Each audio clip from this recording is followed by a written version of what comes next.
जय जिनेंद्र, कैसे हैं आप सब। आरसी फर्श में आप सबका स्वागत है।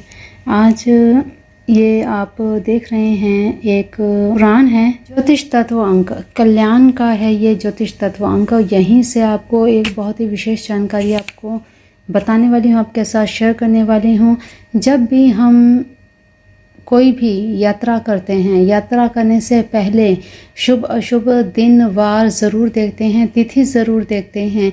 तो आज की ये जानकारी इसी यात्रा के ऊपर आधारित है कि किस प्रकार से आपको किस दिन यात्रा करनी चाहिए, किस दिन अवॉइड करना चाहिए, और जहां आपको जाना ज़रूरी है लेकिन दिन वार सही नहीं है, उस समय क्या उपाय करने चाहिए।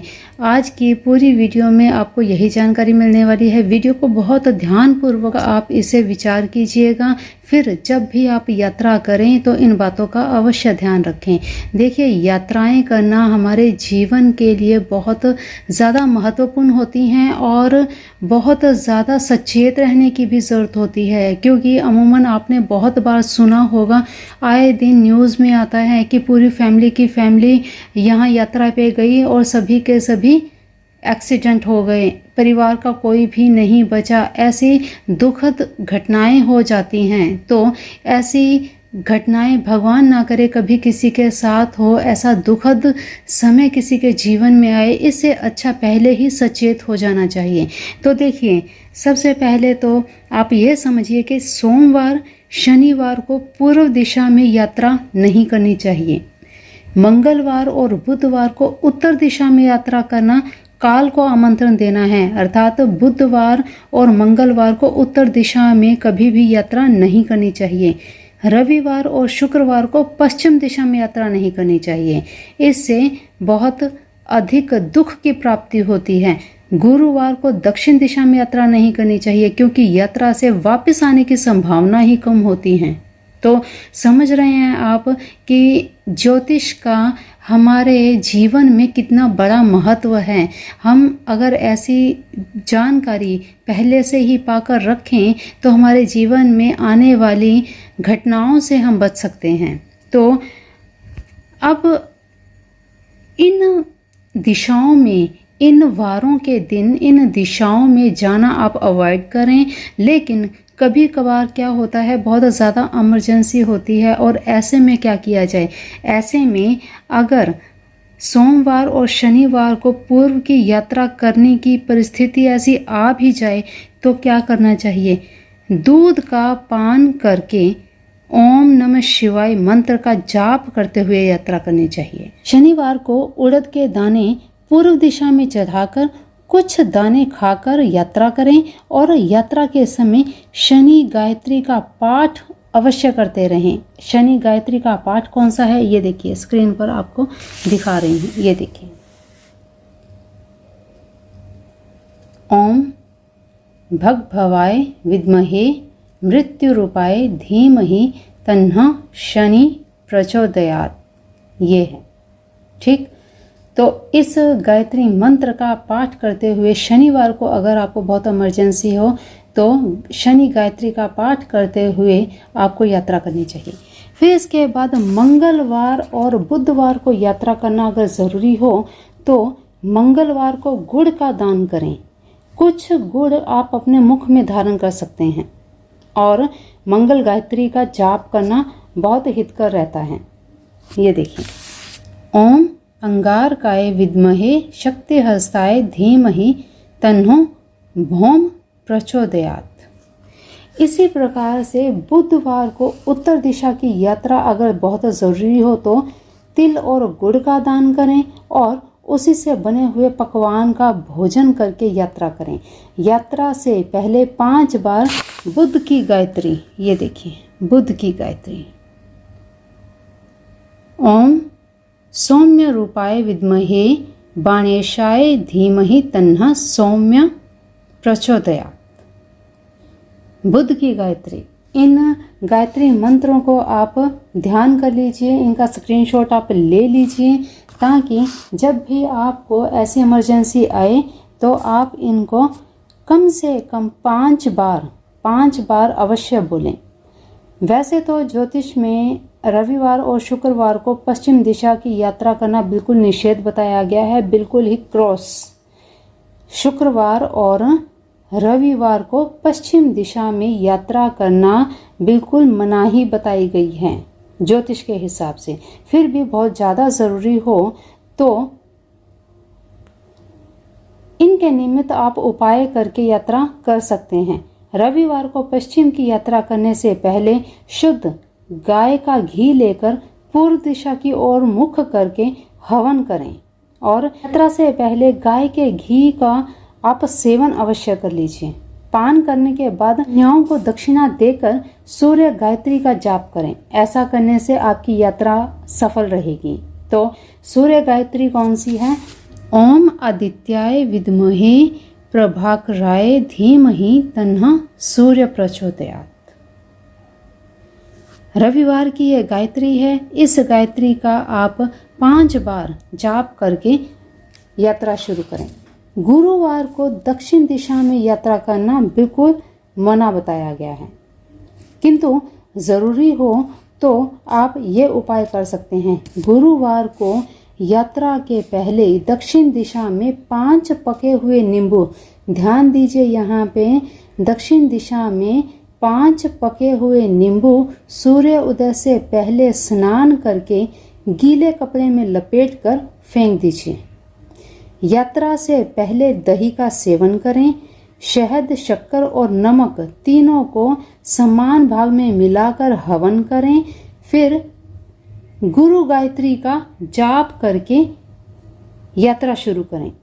गुरु गायत्री कौन सी है? ये है गुरु गायत्री। ओम अंगीरसाय विद्महे दिव्य देहाय धीमहि तन्नो जीव प्रचोदयात्। ये है गुरु गायत्री। ये गायत्री आप 5 बार बोल करके फिर यात्रा शुरू करें तो यात्रा में कभी कोई विघ्न नहीं आएगा। वैसे तो अवॉइड करें। जिन जिन दिनों में जिन जिन दिशाओं के बारे में बताया गया है हमेशा निषेध रखें। इन चीज़ों का ध्यान रखें ताकि आप अपने जीवन के साथ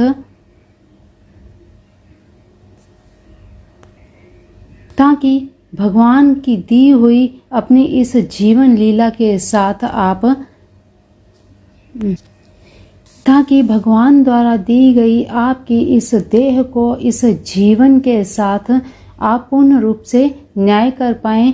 आप अपने जीवन के साथ कोई भी ऐसा अनिष्ट ना करें जो भगवान को भी मंजूर नहीं और आपकी थोड़ी सी गलती के कारण आपको भुगतना पड़े, आपके परिवार को भुगतना पड़े। तो यात्रा जब भी करें इन दिशाओं को, इन दिनों को देखते हुए ही यात्रा करें। फिर इसके बाद सबसे बड़ी और सबसे महत्वपूर्ण बात आती है कि यात्रा करने जब आप घर से निकलते हैं उस समय सबसे पहले आपको क्या दिखाई देता है। क्योंकि देखिए आज का जो समय है, कहते हैं मॉडर्न समय आ गया है तो ये सब चीज़ें दकियानूसी लगती हैं, लेकिन ये चीज़ें, ये बातें ये दकियानूसी नहीं होती हैं। इनका कुछ ना कुछ लॉजिक होगा, तभी ये बातें बताई गई हैं, तभी ये पुराणों में भी आई हैं। तो इनका कहने का अर्थ है जब आप घर से बाहर निकलते हैं सबसे पहली वस्तु आपको क्या दिखाई देती है? क्या आपको ऐसा दिखाई देता है जिस चीज़ को देखकर आपको उसी समय तुरंत यात्रा को रोक देना चाहिए, क्योंकि ये संकेत होते हैं कि आपकी यात्रा में कोई ना कोई रुकावट आ सकती है, कोई ना कोई अनिष्ट हो सकता है।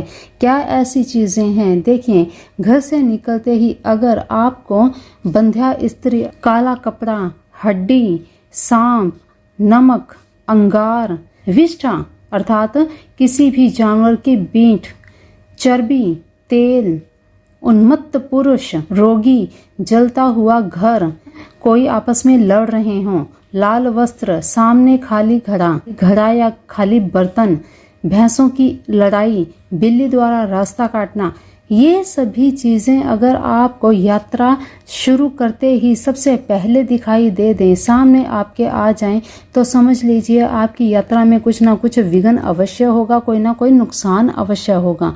अब यात्रा के समय शुभ क्या चीज़ें होती हैं कि जिससे आपका मन प्रफुल्लित हो जाएगा।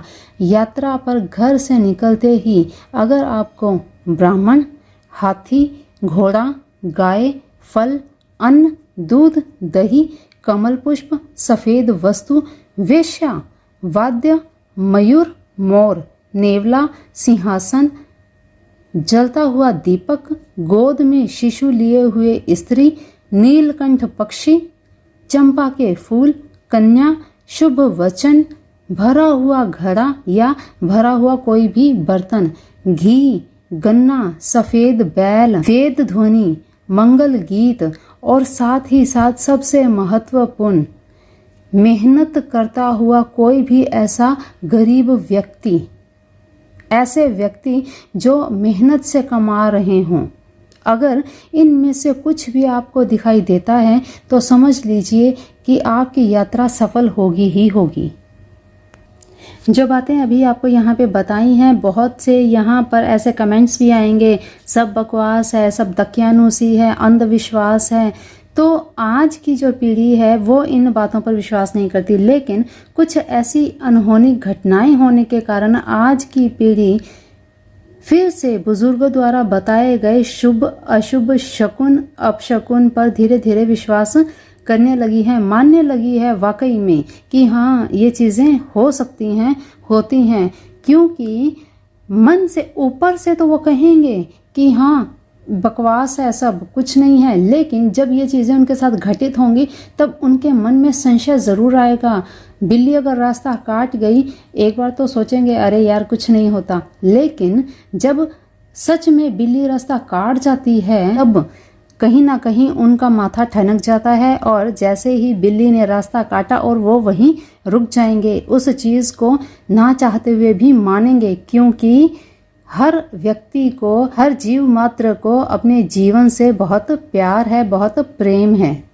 इसीलिए यात्रा के समय छींक भी शुभ अशुभ या शकुन अपशकुन का संकेत भी देती हैं। ज्योतिष के अनुसार कुछ कार्य ऐसे भी हैं, वैसे तो कहते हैं कि छींक मार दी नुकसान ही हो गया, लेकिन कुछ चीज़ें ऐसी भी हैं जहां छींक मारने से शुभ भी होता है।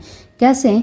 जैसे आसन, शयन, शौच, दान, भोजन, औषध सेवन, अर्थात कोई भी आप दवाई खा रहे हैं, विद्या आरंभ, बीज रोपण, युद्ध या विवाह में जाते वक्त बाईं ओर या पृष्ठभाग में हुई छींक शुभ कारक होती है। अगर आप इनमें से कोई भी कार्य कर रहे हैं और किसी ने छींक मार दी तो समझ लीजिए ये कार्य आपके शुभ ही होंगे। चलिए शुभ अशुभ संकेतों के बारे में आगे कुछ बहुत ज़रूरी जानकारी भी है। अगर आपके कमेंट्स आएंगे कि हाँ आप इससे आगे भी बहुत ज़रूरी चीज़ें बताएं, तभी इस जानकारी को, इस टॉपिक को कंटिन्यू करूँगी। क्योंकि मैं यहाँ वीडियोस अपलोड करती हूँ, आप सब बहुत अच्छे से सुनते हैं, इनको फॉरवर्ड भी करते होंगे, लेकिन वीडियोस के ऊपर रीच जब कम आती है तब मन कहीं ना कहीं ऐसा लगता है कि नहीं, जानकारी जिन जिन तक पहुंचनी चाहिए थी, सभी तक पहुंचनी चाहिए थी, नहीं पहुंच पा रही, तो मन थोड़ा सा आहत हो जाता है।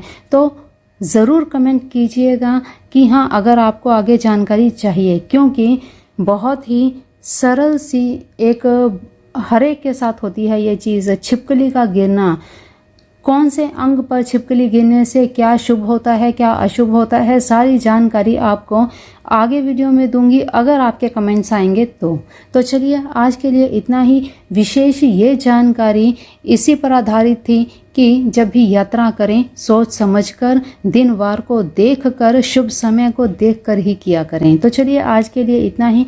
वीडियो को शेयर ज़रूर कर दीजिएगा। पहली बार हमारे चैनल पर विजिट कर रहे हैं तो चैनल को सब्सक्राइब करके बेल आइकन भी प्रेस कर लीजिएगा। तो चलिए आज की वाणी को देते हैं विराम। अगली वीडियो आने तक अपना ध्यान रखिए, मस्त रहिए, स्वस्थ रहिए, अपने अपनों का ध्यान रखिए। जय जिनेंद्र, जय मेरे भोलेनाथ, जय मेरे शिव शिवा।